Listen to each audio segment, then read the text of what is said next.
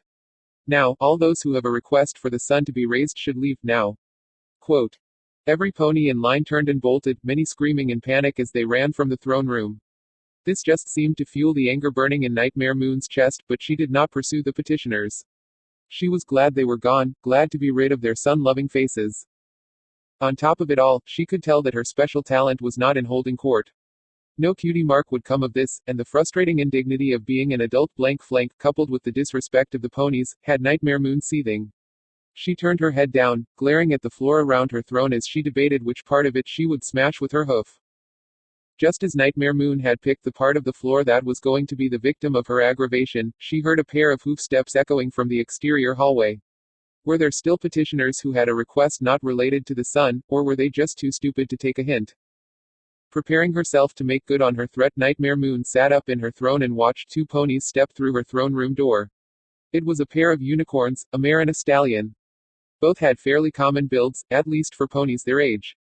The stallion had a white coat, brown mane, and a prominent, almost distracting, mustache. The mare had a pink coat and wore her purple mane up in a beehive style that easily added another half a foot to her standing height. The mare, unlike the stallion, was also wearing clothes. A reddish-orange shirt with a frilled collar and white pants. The pants alone made Nightmare Moon cock an eyebrow as the pair approached her throne and bowed. She couldn't fight a nagging feeling that she recognized these ponies. She could not recall from where or when, but she knew them from someplace. "It's an honor to be in your presence, your majesty," the stallion said. He rolled his vowels like he had a small ball in his mouth, and once more Nightmare Moon felt the nagging sensation that she knew these ponies from someplace. She, however, did her best to push that annoying thought aside. She flattened her expression and looked down at the pair. "And what do you want?" "Well, your highness, if y'all wouldn't mind, we'd like to know." The stallion choked on his words as if the air in his lungs was being sucked away by Nightmare Moon's gaze. Still, he soldiered on and asked, "We'd like to know if our daughter could come home." The shout Nightmare Moon had been preparing in response to another request for the sun died, and her voice became hollow, almost shaky. "Your daughter. Our lil' cupcake, Sweetie Belle, your highness."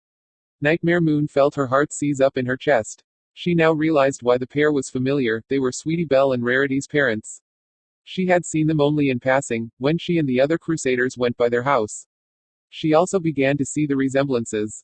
Rarity had inherited, at least in part, her mother's purple mane, and both Rarity and Sweetie Belle had a white coat like their father. Yes, his fur was a slightly different tone of white in comparison to Rarity's or Sweetie Belle's, but the resemblance was still there. After hearing their request, Nightmare Moon almost wished they had come to ask for the sun to be raised like every pony else. It took all of her strength to keep herself from looking away when she answered, "I am afraid she cannot." Sweetie Belle's mother stumbled forward, her once solemn and respectful gaze shattered and replaced by the panicked, pleading eyes of a mother. "Please, your highness, my lil cupcake doesn't belong in a dungeon. Whatever she did wrong, I'm sure she didn't mean anything by it. Please, your highness, she's just a lil filly. She needs to be with her family." Nightmare Moon closed her eyes and shook her head once. "I cannot release her." Those words were enough to break what little control Sweetie Belle's mother had over herself. She wailed and collapsed into a heap on the floor. She began to beg, to plead, saying 1,000 different things as fast as she could to try and convince Nightmare Moon that Sweetie Belle should be allowed to return home. Sweetie Belle's father placed a hoof on his wife's shoulder, trying to calm her, but she batted it away and continued to wail out her pleas. During this, Nightmare Moon was making every effort to shut out the cries. The guilt they were causing clawed at her insides, and, when she couldn't shut out the wails, she did the only other thing she could think of. First, without a word, she motioned for her guards to leave. Then, once they were gone, the throne room was sealed once more, leaving Nightmare Moon alone with Sweetie Belle's parents. With no prying eyes to see what she was about to do, Nightmare Moon stood up from her throne and closed the distance between her and Sweetie Belle's parents. Both of them looked up at her in fear, undoubtedly terrified they had asked too much of their new queen and were about to suffer the consequences. Nightmare Moon, however, didn't raise her voice nor did she lift a hoof to harm the pair. She instead lowered herself down, putting herself at eye level with them. "I am sorry. I would like nothing more than to let Sweetie Belle go home with you, but she must face the consequences of her actions," Nightmare Moon told them with an apologetic tone. "She, Apple Bloom, and Scootaloo trespassed into my castle and were extremely lucky they found me before the guards found them. I promise I will let them go soon. I just can't do it right now." "But when? When can she come home?" Sweetie Belle's mother pressed. Nightmare Moon sighed, turned her back on the parents, and began walking back to her throne. "Request an audience with me again in a few weeks. My advisor should be satisfied with the punishment by that time. I will then be able to release not only Sweetie Belle, but Scootaloo and Apple Bloom as well." Nightmare Moon retook her seat in her throne and looked down at Sweetie Belle's parents. "Despite what you may think of me, know that I take no joy in punishing my old friends. Still, they must learn that I am Nightmare Moon, and that I can no longer be the friend they once knew." Sweetie Belle's parents nodded and, unlike all the petitioners before them, bowed to Nightmare Moon a second time. "Thank you, your highness, and we'll be sure to come back in a few weeks. We'll also tell Apple Bloom and Scootaloo's families the news," Sweetie Belle's father assured Nightmare Moon before looking back to his wife. "Come on, honey." Sweetie Belle's mother nodded, and, though tears were still streaming down her face, she managed a small smile, hopeful that she would see her daughter again soon. Together, the pair left the throne room. At the same time, the servants and guards moved back in to find Nightmare Moon sitting in her throne with her eyes shut and a frown on her face. "Are there any other petitioners?" Nightmare Moon asked. "No," one of the servants replied. Nightmare Moon offered a weak nod. "Then I am ending court today. Notify the guards at the gate and let the ponies of Equestria know that they must come asking for an audience if they wish to speak to me. Let it be known that I shall no longer be holding open court." "Understood, your majesty." Tilde. Despite the failure of holding court, Spell Nexus continued to offer royal tasks to Nightmare Moon. She tried every aspect of ruling the kingdom, from making speeches to helping form laws. Nightmare Moon even sat through an utterly boring tax meeting, but despite Spell Nexus's continued promises, her flank remained blank. When a week of trying different royal duties failed, Spell Nexus began proposing talents related to the nighttime sky. He suggested turning the night into her tapestry. He told her that she should fill it with such beauty that all of Equestria would want the night to last forever, if only so they would never have to be parted from her skybound art. Yet, when Nightmare Moon tried her hoof at moving the stars, she quickly regretted it. Her mind flashed with memories of art projects in Cheerilee's class. Some of her classmates were talented in such endeavors, but her pictures always turned out foolish. The only way she knew how to draw a pony was as a stick figure. The only pony less skilled with art in the class was Sweetie Belle, and that was only because she kept forgetting to wash out her brush between colors when they were painting. Thus any change Nightmare Moon made to the sky was no improvement. She tried to make constellations, but there was a subtlety to Luna's artwork that she just couldn't match. The constellations had vague resemblances to the creatures they were supposed to be, but were also up for interpretation. All the while, they remained hidden within the grander picture of the sky. They only came to the surface when one actively searched for them. This was a stark contrast to anything Nightmare Moon attempted. The constellations she made stood out like rough and haphazard brushstrokes. Despite trying dozens of times to make the sky her own, the only thing that Nightmare Moon succeeded in doing over the course of the night was to build up her frustration. Her cutie mark had once been a moon against the darkest night. She was supposed to have a special talent for this, pretending the night sky. But, if anything, her actions were equivalent to those of a foal who was defacing a masterpiece with hoof paints. A nearby clock chimed the morning hour, and Nightmare Moon finally admitted defeat. With a stomp of her hoof, she used her magic to wipe away her latest failure at painting the sky. She then willed her body to become smoke and, like an angry snake, zipped back through the air to her bedroom balcony. Once there, she rematerialized and stomped through the open door. Nightmare Moon moved straight to her bedroom mirror and stared at the reflection of her still very blank flank. She glared at it, trying to force her cutie mark to appear through sheer will alone. When that didn't work, Nightmare Moon shut her eyes tight and fought the urge to smash her mirror again. What was different? Why wasn't her talent what it used to be when she and Luna were one and the same? Was there anything that made her unique beyond being a queen that every pony feared, despised, and wished was banished back to the moon? Opening her eyes again, she let her angry glare turn from her blank flank to her armor. At the moment, it was just as much of a mockery as her absent cutie mark. She wasn't a war pony or a terror who would strike down those who stood in her way. Armor was something worn by a killer or a soldier, and she was neither. Without even a thought, Nightmare Moon magically removed her armor and tossed it all into a corner with a loud clatter. Her eyeshadow was next to go, another thing that Nightmare Moon had grown tired of applying. She had worn it to meet the expectations of Nexus and the children of Nightmare, but she was weary of it. A wet cloth removed every trace of the makeup, and once again Nightmare Moon looked upon herself as simply a black mare. How befitting was her black coat. She was once nothing but a shade, a poison, an infection of thought and jealousy that had taken captive the true guardian of the nighttime sky. Even the cutie mark she had once possessed was just a twisted shadow of Luna's.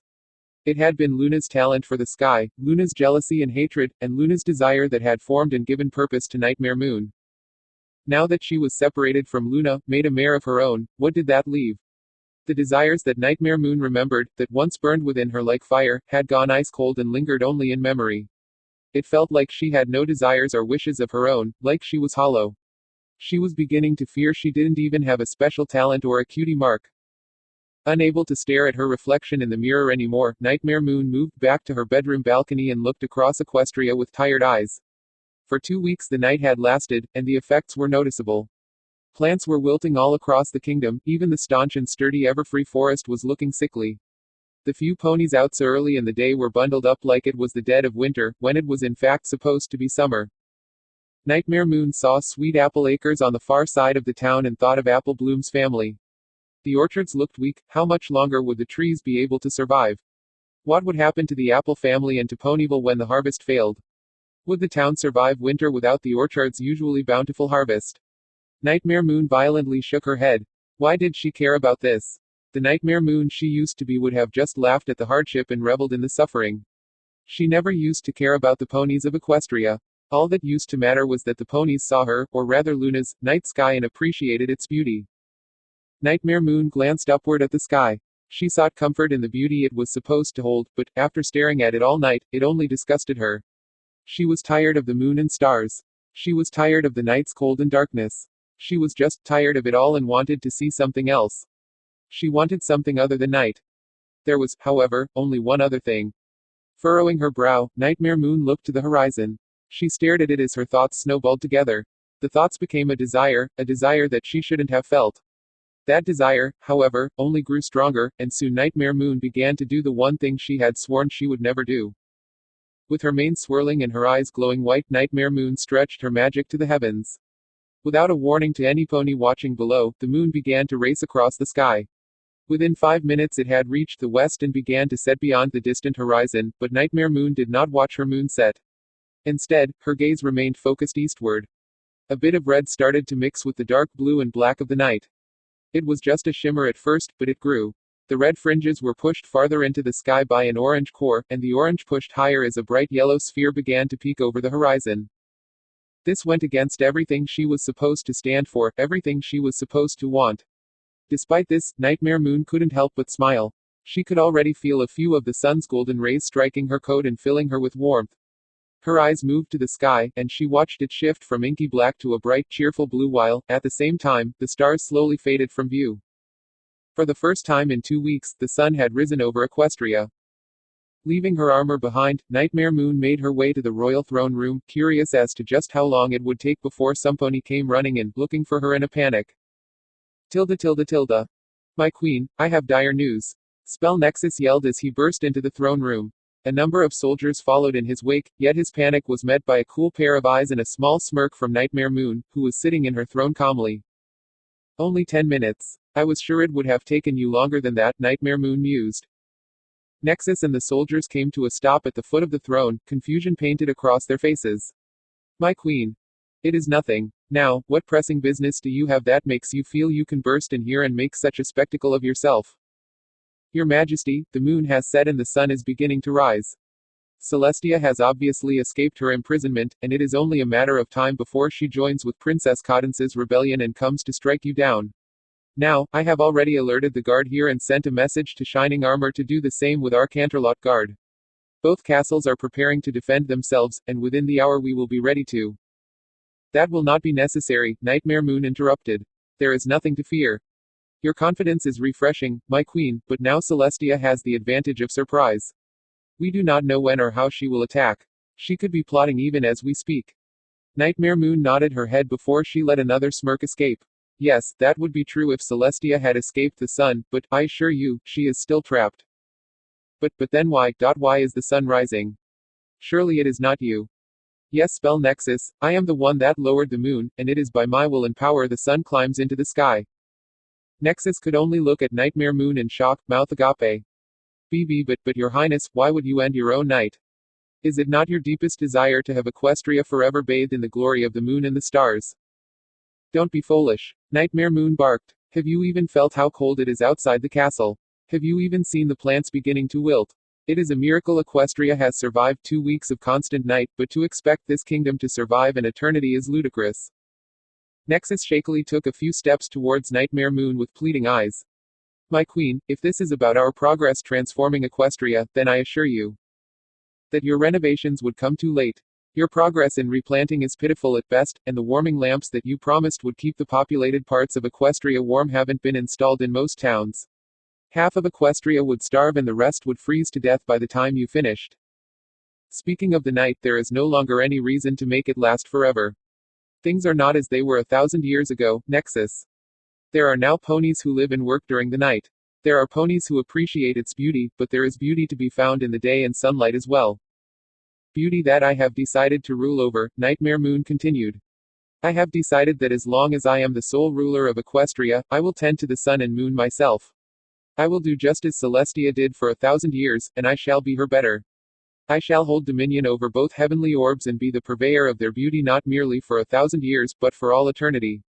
I shall be the eternal queen of both night and day. Nexus opened his mouth to continue his protest, but Nightmare Moon kept him silent with a single hard glare. Eventually, he bowed, as did the rest of the soldiers. As you wish, my queen. Is there anything else you would like me to know? Yes. I will be taking leave of the castle today, Nightmare Moon told Nexus as she rose from her throne. Of course, your majesty. I shall have Sumponi fetch your armor in. No, I shall be going out as I am. Nexus stared at Nightmare Moon as if she had gone mad. But your highness, I really think. I'll decide what I will and will not wear. Nightmare Moon bellowed. Now away with you. Nexus did not linger a moment longer. He and the guards bolted from the room as fast as their hooves could carry them. Nightmare Moon waited until they were all out of earshot before letting an irritated sigh escape her nostrils. She departed the throne room and, within minutes, reached one of the castle's many balconies.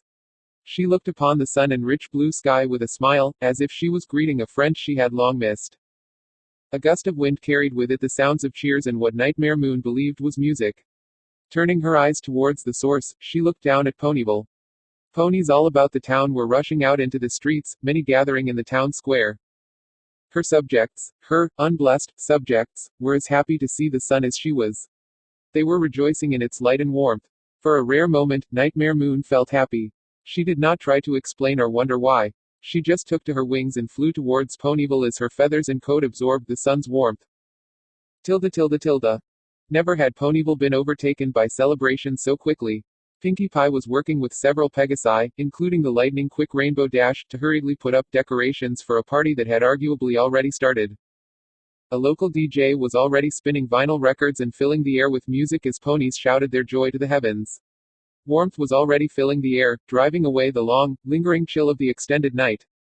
Ponies who had been bundled up were now tossing off boots, winter jackets, and scarves to bask in the sunshine. The ponies were so enthralled with their celebration that they didn't notice the indigo cloud lingering in the shadows of the nearby trees.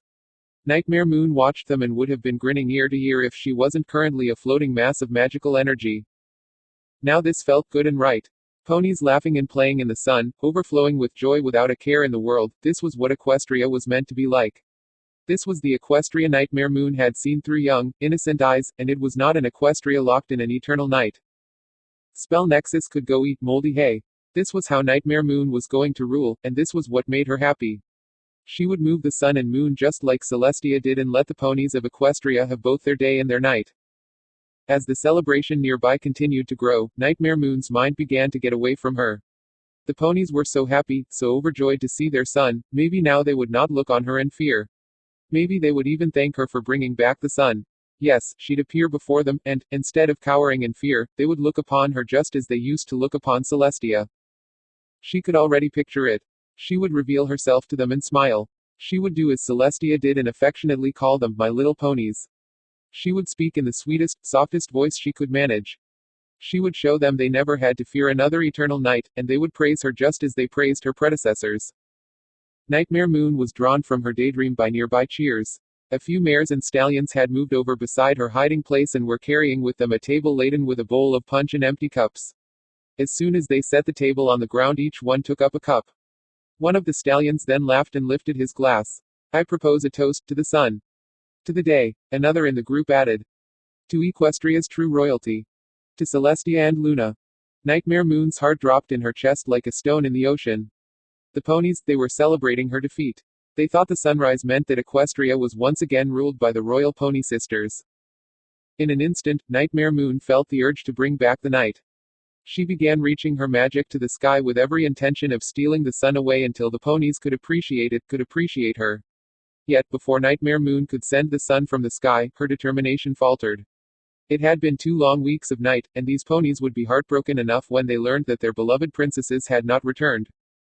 Sinking to the ground, the cloud that was Nightmare Moon snuck between the hooves of the ponies and away from the party. She would let them have their day, let them have their celebration, but she would not stand to stay there and watch. Tilde tilde tilde. On the far outskirts of Ponyville, where the party and its music were nothing more than haunting tones on the wind, Nightmare Moon laid down on the grass. She found refuge in one of the town's many exterior parks in the shade of a weeping willow. The long, hanging branches hid her from any ponies that might walk past on the path, ensuring she had the privacy she sought.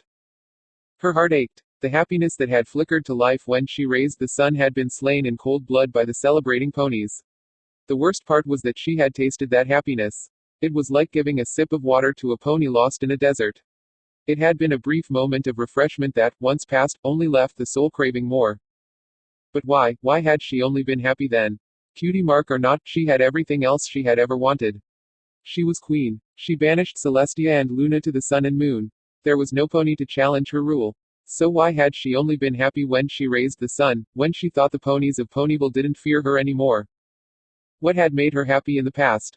She knew it hadn't always been like this, and, thinking back, memories Nightmare Moon had tried to bury began to bubble to the surface. She knew what had made her happy in the past, and it was not power or a crown. It was not an object or a trinket. It was ponies. It was ponies like Twilight Sparkle, Cheerily, and Twist. It was ponies like Apple Bloom, Sweetie Belle, and Scootaloo. It was all the residents of Ponyville who had once looked upon her with smiles and happy faces, as just another citizen of their humble little town.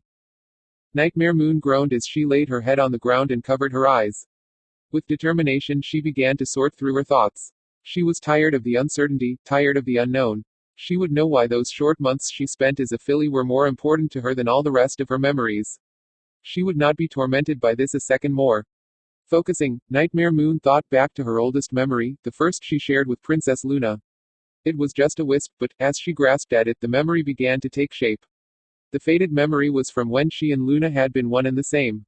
She did not remember the event or the date, but the important details of the memory held true. Celestia had been surrounded by happy ponies, each praising her for a beautiful day. She and Luna had watched this, and, in the pit of their stomach, jealousy had twisted and turned. Why did Celestia receive all the praise? She only raised the sun. She did not fill the sky with a tapestry of stars while also tending to the moon. Celestia only put forth half the work, at best, and yet the ponies loved her 10 times more. In that ancient memory, Luna had wanted that admiration, and she, Nightmare Moon, had shared in that desire. That thirst, that hunger, had been the fuel of their existence until the elements of harmony split them apart. It was at the core of everything she had once wanted. Her desire for the eternal night, her desire to be queen, it all stemmed from that one thing. That one desire, that one wish, to be loved. Love. Was that it? Was that all she really wanted? Nightmare Moon shook her head in disbelief, trying to deny it, but she couldn't. Even after she had been stripped away from Luna by the elements of harmony, that one core truth had lingered. It had been a simple thought, so ingrained in their shared existence that not even the most powerful magic in existence could wash it away. And she had been loved as Nyx. Back then, Twilight had loved her, and her friend had cared for her as well. She had been happy, but then she ruined everything. She had thrown it all away to chase old memories and desires that had never been her own. She had let Spell Nexus and the children of Nightmare convince her to be a monster and a tyrant. She had imprisoned her friends and the mare she had called mother. It was infuriating, but Nightmare Moon did not shout out in rage. Instead she, the Queen of Equestria, cried. She didn't wail, didn't bawl, but, in the protective shade of the willow tree, she could not hold back the tears streaming down her face. Tilda tilde tilde. For the longest time, that was all Nightmare Moon did. She just let herself cry, ignoring the entire world around her. She didn't know or care how long she had hidden beneath the shade of the tree, but her crying was abruptly interrupted by a tiny voice. Are you okay? Nightmare Moon snapped her head up in shock and hurriedly dried her eyes. Who would even dare to approach the queen when she was obviously in a bad mood? Who would even care? It took Nightmare Moon a moment to locate the source of the voice. Its owner had retreated outside the sagging branches of the weeping willow. Yet, after a few moments, the pony dared to push her head through the hanging boughs once more. It was a filly roughly the same age as the Cutie Mark Crusaders. She had a cream white coat, curly red hair, admittedly dorky purple glasses, and a cutie mark of 2 candy canes crossed in the shape of a heart. It was a pony Nightmare Moon knew all too well, having spent time with her at school. I'm sorry, Your Highness, Twist apologized in her nasally lisp. I just heard some pony crying while I was going back to my house to get some peppermint sticks. I'll leave you alone if you. No, Nightmare Moon said before she could even really think about what she was doing. Please, it's been a long time, Twist. You don't have to go if you don't want to. How do you know my name? Twist asked with wide, disbelieving eyes. Nightmare Moon lifted a hoof to her chest and pointed to herself. It's me, Twist. It's Nyx. With her jaw hanging slack, Twist took a few steps closer. Nyx. My mom said you had gone bad and that you were the one that made it dark all the time. I told her that wasn't true, but I guess she was right. The truth in those words hurt, but Nightmare Moon did not allow herself to snap at Twist, nor did she try to defend herself. I'm sorry I did that, Twist, but I promise I'm never going to do it again. It was actually kind of fun at first. I've never been able to play outside after dark before. I played some really fun games of hide and seek. Twist's face lit up and she took a few steps away. Hey, you should come to the party in town. Every pony is outside, dancing and playing. Nightmare Moon winced at the invitation before shaking her head. I would like to, Twist, I really would, but I don't think I can. I'm very busy, she lied. The smile that had blossomed on Twist's face faded. That's what Apple Bloom always said before she went to visit her family. Visit her family. A white lie Nightmare Moon could only guess was told to Twist so she wouldn't know that Apple Bloom and the other Crusaders were locked in the castle dungeon. Still, Nightmare Moon did not focus on that. She did not want to give Twist a reason to hate her, not now. Why does Apple Bloom always say that? Nightmare Moon asked, hoping to drive the conversation in another direction. Because she's always being a cutie mark crusader, Twist replied. She kicked at the dirt with a forehoof. I'm happy I got my cutie mark, but ever since I did, Apple Bloom only ever wants to play with Scootaloo and Sweetie Belle. Whenever I try to play with her, she's always too busy. Twist kicked at the dirt again. I almost wish my cutie mark hadn't appeared. Now don't say that, Twist, Nightmare Moon said, trying to comfort her. A small smile then spread across her lips. Hey, can you wait here for a minute? I need to run and get something, but I promise I'll be right back. Sure, just don't take too long. I need to get back to the party, Twist replied. Nightmare Moon nodded, and, in a swirl of indigo clouds, she disappeared. This left Twist to sit and wait in the shade of the willow, but she didn't have to wait long. Within a minute, Nightmare Moon reappeared from the swirling vortex of her smoky mane and laid back down on the grass. Okay, I want you to close your eyes. I've got a surprise for you, Nightmare Moon said with a warm smile. Twist bounced on her hooves. Really? Yes, but you have to close your eyes, and no peeking, Nightmare Moon told her, and Twist was more than eager to oblige. She squeezed her eyes shut and, in the process, scrunched her face into a silly expression. Nightmare Moon had to stifle a small laugh at the sight, but she went about her work all the same. She took something out of her magical mane, and, with a delicate touch, she used her horn's magic to carefully drape it over Twist's back. Only when she was sure the item wasn't going to fall off did Nightmare Moon pull her magic away. Okay, you can look now. Twist snapped her eyes open and a smile exploded onto her face when she saw that a red cape with a familiar blue and yellow emblem was now hanging across her back. As the Queen of Equestria and a member of the Cutie Mark Crusaders, I hereby declare you an official Crusader. Now you can play with Apple Bloom, Scootaloo, and Sweetie Belle all you want, Nightmare Moon told her. Really? Twist asked in disbelief. Even though I already have my cutie mark. Being a Crusader isn't just about finding your own cutie mark, Nightmare Moon told her. It's about helping a friend find their special talent, and who better to help a friend get their cutie mark than a pony who already has hers. Twist bounced in excitement. Oh, I can't wait until Apple Bloom comes back. I bet I could show her, Scootaloo, and Sweetie Belle how I make candy, and then maybe they could have a cutie mark like mine. I'm sure Apple Bloom will be back sooner than you think, Nightmare Moon said, still unable to admit the truth to Twist. Thanks, Nix. This is so sweet. I can't wait to show it to every pony, Twist exclaimed before an expression of realization flashed onto her face. Oh, I forgot, I was bringing back some of my peppermint sticks to the party. Nightmare Moon lifted a hoof and used it to gently nudge Twist. Well then, you'd better run along. Despite Nightmare Moon's encouragement, Twist turned back to look at her. Are you sure you don't want to come to the party? I'm sorry, Twist, but I really don't think I should go. Okay, Twist replied, but not before reaching into her saddlebags and drawing out one of the peppermint sticks. It was wrapped in colorful tissue paper and a big red bow.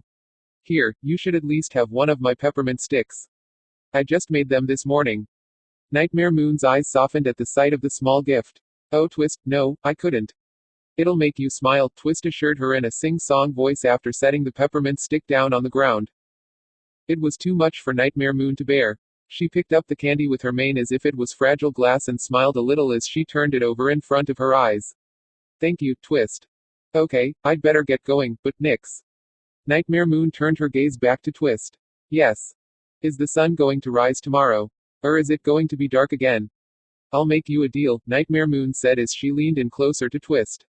If you promise not to tell any pony that you saw me or that I was the one that raised the sun today, I'll make the sun rise again every day.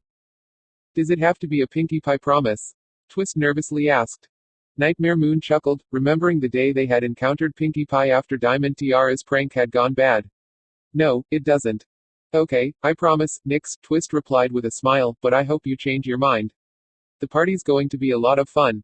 Still, if you don't, I'll see you later, okay? Nightmare Moon nodded and watched as Twist slipped out from underneath the canopy of the weeping willow. She then used a touch of her magic to push back some of the hanging branches, so that she could watch Twist bounce towards town. Once Twist had disappeared from sight, she turned her attention back to the peppermint stick. She removed it from its tissue paper wrapping and placed it in her mouth. It was sweet, minty, and, in that moment, every way delicious. Tilda. Nightmare Moon remained where she was until the end of the day when the celebrations had died down and the sun was nearing the far horizon. She made the sun set and the moon rise from her hiding place beneath the tree, and she lingered there a bit longer before daring to leave. She moved through Ponyville as a mystical shadow, making her way to her destination, the Golden Oaks Library. While Nightmare Moon was happy to give Twist the new Crusader cape she had received from Sweetie Belle, she soon after found herself almost regretting what she had done. She realized too late she wanted the cape for her own, to have as a memento, but, at the same time, she knew that she couldn't take it back from Twist. That left Nightmare Moon wanting until she remembered there was one more Crusader cape in the world. There was one she could have and keep for herself, which in truth already belonged to her. It was her first cape, the one she had received during the school year, and she knew exactly where to find it.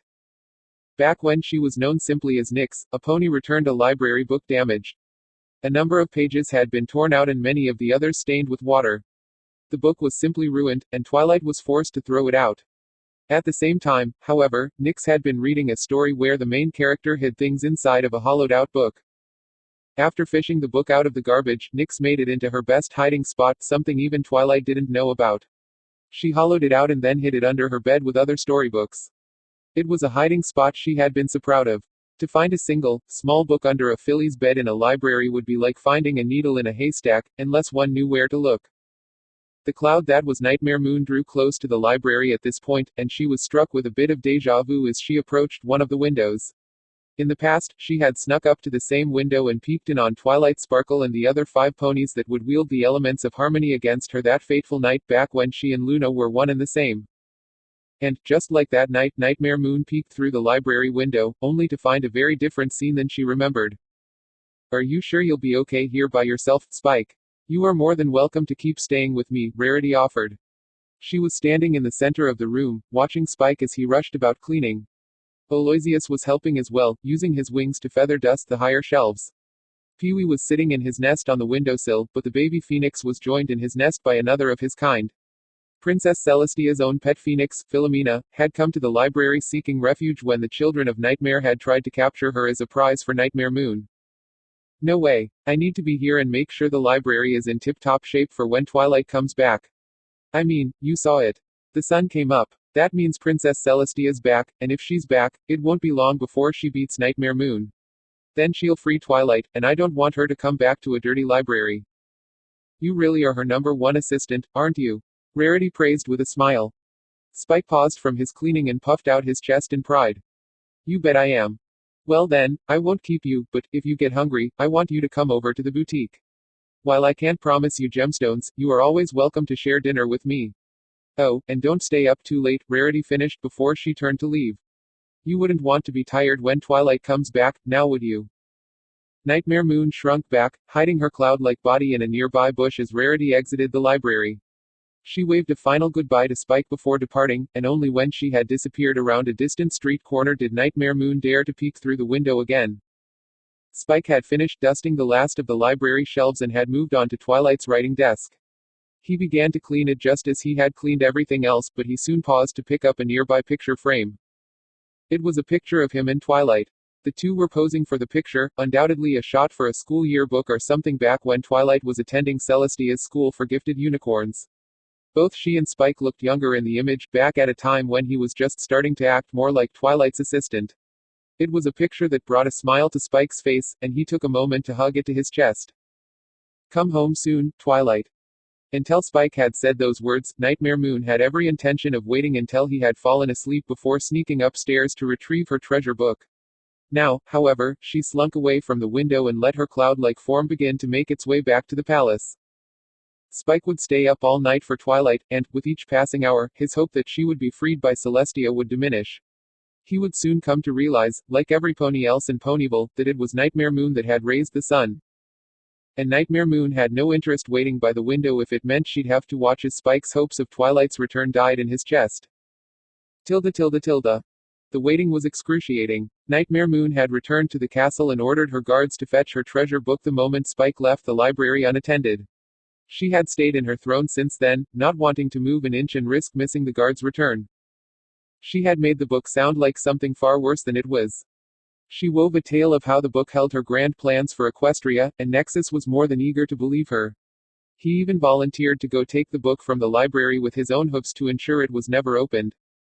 It was an offer Nightmare Moon didn't refuse, though she insisted that Spike had to be out of the library. When Nexus asked why, she gave him the simple explanation that no pony or dragon in Ponyville was to know that the book even existed, and that seemed to thrill Nexus even more. He would have probably waited years for Spike to leave the library before securing the book. Thankfully, it had only taken hours. A short time after the sunrise the following day, Nightmare Moon heard the doors to her throne room open. Nexus poked his head in the moment the crack was wide enough, and he wore a broad smile. "Were you successful?" Nightmare Moon asked, though she could already see he had been. As she rose from her throne and crossed the room to meet Nexus halfway, he walked towards her with the book levitating beside his head. Of course, my queen. The book was just where you said it would be, and the baby dragon was out fetching breakfast for himself at the time. We also ensured the phoenixes and owl were asleep upstairs. No one saw us enter or leave, and no one has even cracked the cover of your book. It has remained tightly closed since it was removed from its hiding spot, as per your request. Excellent, Nightmare Moon said gleefully as she took the book in her own magic. You have done well, Nexus. You honor me, your highness. Though, if I may be so bold, what exactly does this book contain?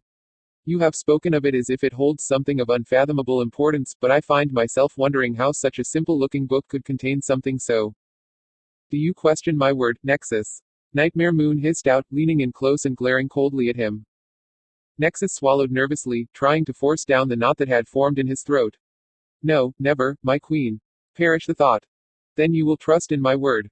This book is important, but its contents are for my eyes only. Now, I am retiring to my bedchambers for the morning.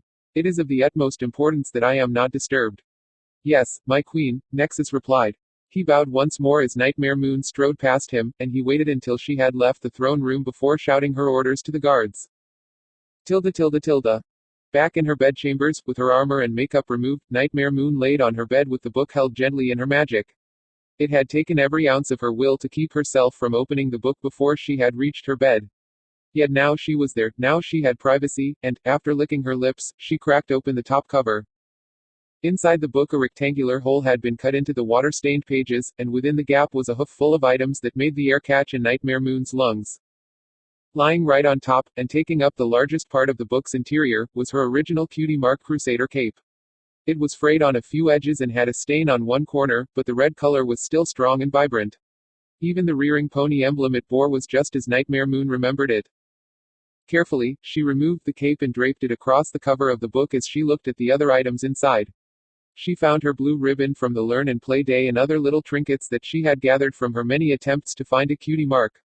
Marbles, old coins, the book was filled with things that had no significant monetary value, but to her, they were utterly priceless. Before she could stop herself, Nightmare Moon found her magic reaching out to one of the items, her kazoo. She withdrew the cheap, little thing she had won along with the blue ribbon from the Learn and Play Day's tug-of-war match, and, before she could stop herself, she placed the toy against her lips. It felt so much smaller now, as if she could break it just by biting down. Still, Nightmare Moon held the kazoo with care, and she breathed out. The kazoo gave up its note, which sounded against the walls of her bedchamber. The single note that Nightmare Moon hoped would bring back even a fraction of the happiness she once knew only left the bitter taste of plastic in her mouth. As quickly as her magic would allow, she put all the treasures back into the book and hid it in the drawer of a dresser. She then flopped down on her bed, once more finding herself staring at her reflection in her vanity mirror. As Nightmare Moon glared at her reflection, Luna's words rose and burned at her mind like angry phantoms. It won't be my past that haunts you, but your own. Luna had been right. She had been Nyx, and she could have stayed Nyx. The Royal Sisters had offered her a chance to stop, but she had been a fool lost in the past. She had listened to Spell Nexus, the children of Nightmare, and her own memories. She had focused on being the mare she once was, and in the process she had destroyed everything she once had. Yes, she was Nightmare Moon, she had made herself into Nightmare Moon, but now she didn't want to be that. She didn't want to be the monster colts and fillies feared haunted the shadows. She did not want to be the tyrant queen, but she couldn't go back now. She had gone too far. No amount of apologies would cleanse her of what she had done. If she freed Celestia and Luna, they would seal her in the moon for 1,000 years, if not longer. She was stuck, simply stuck. She could not go back, but she could not make herself go forward. She was, in every way, her reflection in the mirror. She could not be Nightmare Moon anymore, clad in armor as she struck fear into the hearts of ponies. She could not go back to being the small, innocent filly Nyx either. She was the blank-flanked, adult mare who was stuck in the middle, and she could not stand her own reflection any longer. With an aggravated huff, Nightmare Moon flopped over on her bed. She put her back to the mirror and searched the other side of her room for something to distract her. She looked to her writing desk and the papers on the surface, but then her gaze was drawn by a familiar purple. The purple belonged to an item that was lodged beneath her writing desk in the same place she had thrown it in a fit of rage weeks before. It was a thing she reached out to with her magical mane and drew back into the light. Nightmare Moon once more looked upon the training dummy of Twilight Sparkle she had destroyed the day she first arrived at the castle.